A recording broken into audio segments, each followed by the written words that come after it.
What's going on, guys? It's Zaitsev. Finally, I am back with another build video. Today we are covering Psylocke, the long-awaited build, and I've promised you guys, but let's get straight on into it. Now, I'm going to say right off the bat, I'm going to be doing these in a priority in which you want to put your points into these abilities. Psi Strike is the very first ability that you want to pump up to 40 as quickly as possible. Psi Strike is your primary Psi energy spender.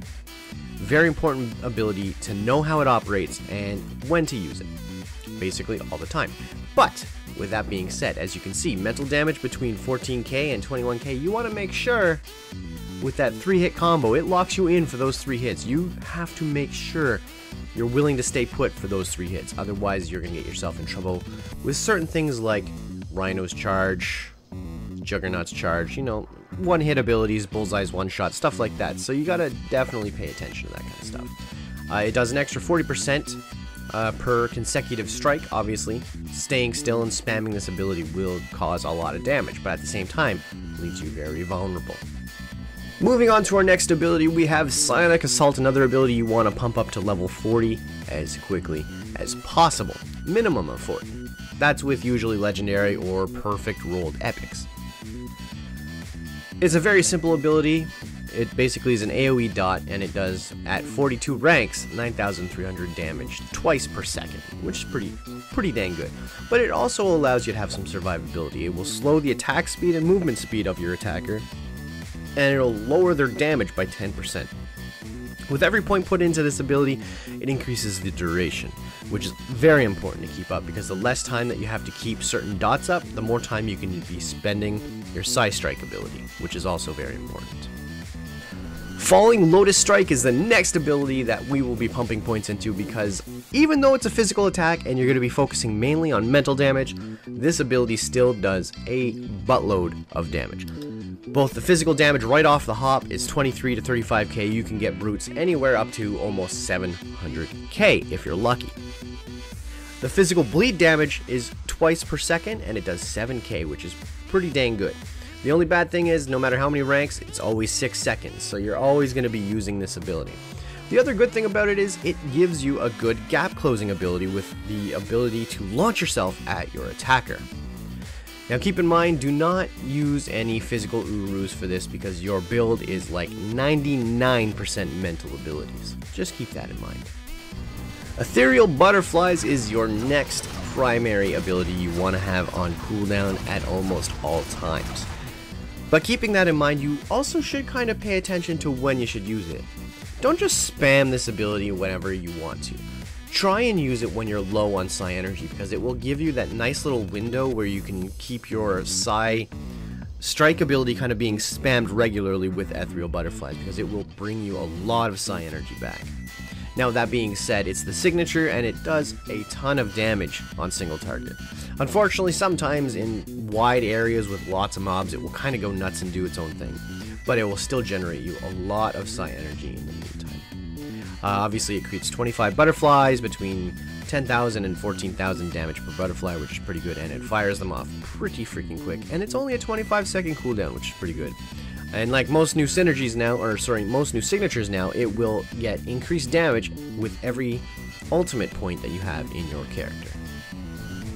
Telekinetic Prowess is one of the best passives you can use for Psylocke. In fact, you'll be using all of her passives. But without that being said, it increases your psionic energy generation effects by 62%, which is pretty good. That paired up with Psi Knife will generate psionic energy pretty quick. It gives you another dot on top of all the other dots you already have. That lasts for 6 seconds regardless of how many ranks you put into it. And the most important part is it will increase your melee damage rating by 675 points for 8 seconds when you hit with Psi Strike, which is the ability that you're basically trying to use constantly. Deadly Assassin's the next passive you definitely want to pick up. It helps with both damage and survivability. Let's start off with, it gives you an 8% chance to completely avoid damage from an attack, which is great. It gives you increased critical rating of 458, which is basically 4.5%, and increased critical damage rating of 1,114, which is pretty freaking high. With every use of a melee power, you increase your defense rating by nearly 2,000 points, which is, again, for someone who's really squishy, a really effective passive to have. Psionic Resilience is the third and final passive you definitely want to pick up. It's a very, very good passive to have. You are able to see enemies on the minimap. That is just a straight up bonus compared to all the following stats you're going to hear. An increase to defense rating of 1,500 and double that for any mental defense rating. That's a good one to pick up. Now, a dodge rating of over 3,000 points is nearly 30% increased dodge. I believe it's like 28%, something roughly around there. So that's definitely good to pick up because any dodge you have is negating any damage incoming by 50%. Now here's the most important part. When you use a mental power, you and your allies gain Constitution, restoring 210 health per second for 3 seconds. Not a game-breaking talent, but definitely good in any situation. Psionic Vortex is the last ability you'll be maxing out, and it is more of a utility ability than a damage ability. Granted, it does between 14 to 21k damage, but the most important part about this ability is the fact that it will suck all enemies into a very close proximity to each other. Not to mention it will add a increased 10% vulnerability for 8.9 seconds, and that vulnerability timer will go up for every point that you put into this ability. Now we've come down to your spender. Psi Knife is your best basic melee spender that you can get. Now you should put either 1 point into this ability or try and get an item that grants up to 24 points via the granting item ability system. It's not too important to max it out, but when you do, it does increase the generate psi energy by a little bit when you start passing, I believe, 15 ranks. Really not worth putting too many points in for that increase because it's by 0.5, as you can see from the indicator on the Psi Knife tooltip. But like anything else, it does mental damage, it has a relatively fast attack speed, and it generates psi energy for your main attack, Psi Strike. So your final point that you'll be putting anything into will be either Psi Thrust, which is a 1-point talent, or again a grant of up to 24 points from gear if you manage to find something decent with that, or keep your 1 point in your Shadow Dash, or again try and get a grant ability just to increase the knockdown duration and physical damage that this ability will cost. But it's basically just your movement ability and how you get around the map. I personally went with Psi Thrust over the very starting dash ability because when you hit an enemy, your next attack will generate 121 psi energy, which is a little bit of a boost. Basically gets you a little over halfway to doing one Psi Strike attack, which is going to increase your DPS overall. And not to mention, for survivability's sake, it will give you a stun duration of 3.8 against a lot of mobs, which could be useful in Cosmics when Psylocke, again, is pretty squishy, so you gotta be careful with that kind of stuff, and stun will really help you stay alive just a little bit longer.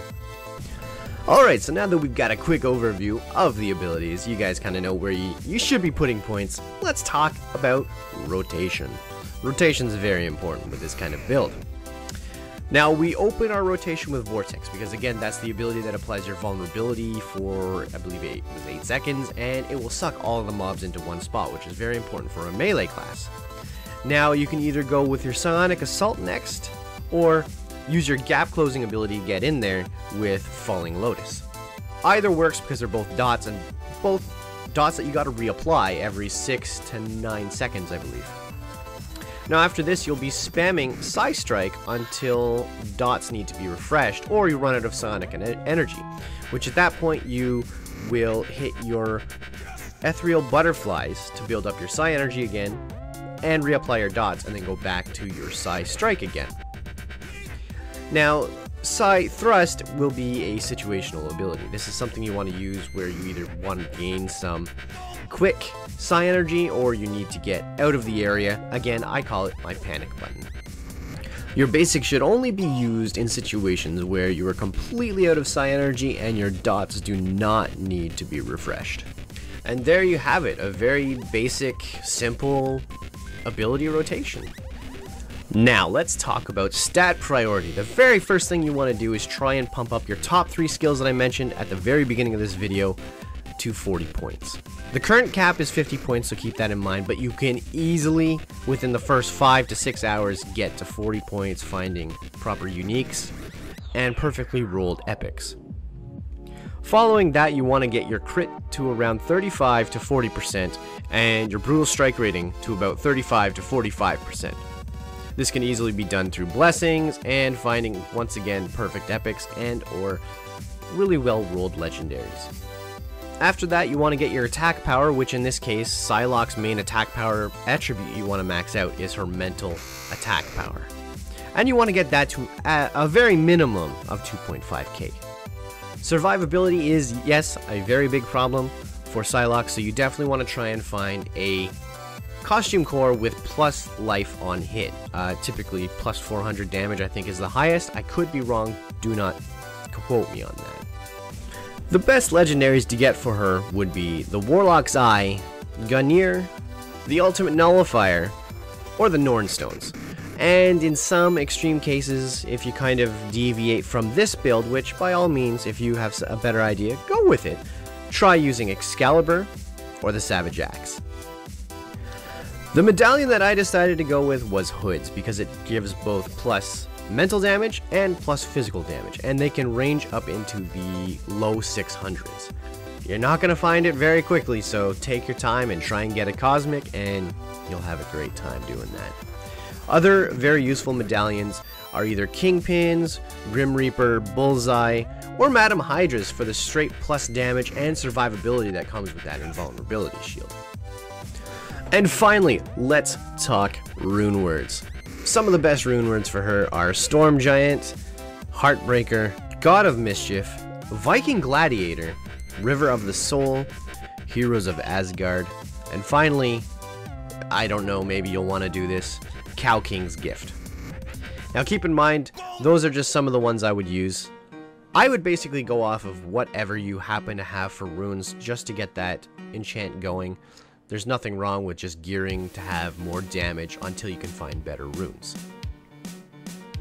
As far as enchanting your gear, I would go with the Torch because it adds an extra plus 50 mental damage to each of your 5 slots. So this is the end result of what your build should look like, and you should become a kick-ass psionic warrior. Catch you guys on the flip side.